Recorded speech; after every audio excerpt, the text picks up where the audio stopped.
Овие десетина мажи се обидуваат да закрепнат од долгиот пат кон подобра иднина во некоја од западните земји. 13 дена пешачење и неколку неуспешни обиди да ја минат нелегално македонско-српската граница. Им е заедничко на овие мигранти чие пријателство трае не повеќе од 1 месец. Од Алжир преку Турција, Мухамед пристигна во Македонија. Го сретнавме во Табановце. На 10 километри пред Скопје не пресретна една банда на која и побегнавме. Инаку српската полиција 2 пати не врати во Македонија. И неговиот сопатник не поменал ништо подобро. Третата средба со српската полиција за него завршила со неколку удари од пендрак.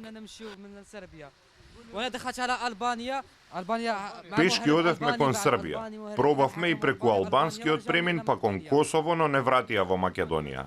Мене полицијата неколку пати ме удри.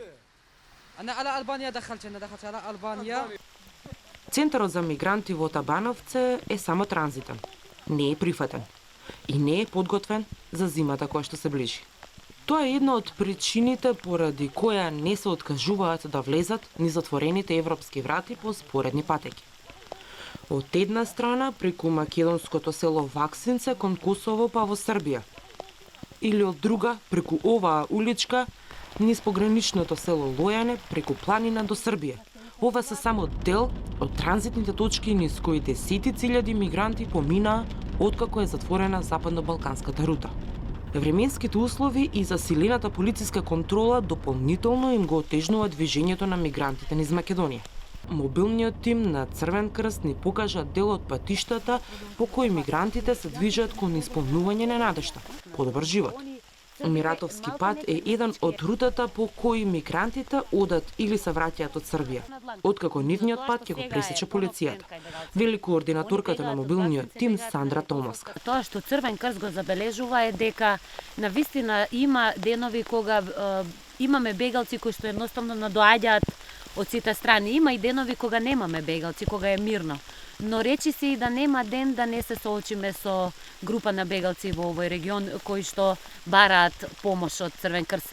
Нашиот магазин се наоѓа во селото Лојане, таму сме максимално екипирани, значи со сите можни средства и роба која што може да ја понудиме.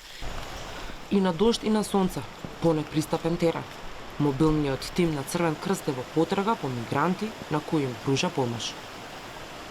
Пристигнавме на местото викано Воденица. Денеска во ова засолниште не најдовме на мигранти, иако мештаните велат дека тука честопати остануваат по известно време, понекогаш и преноќуваат мигрантите кои што нелегално од Македонија заминуваат кон српската граница или кои што српската полиција ги враќа кон македонската територија.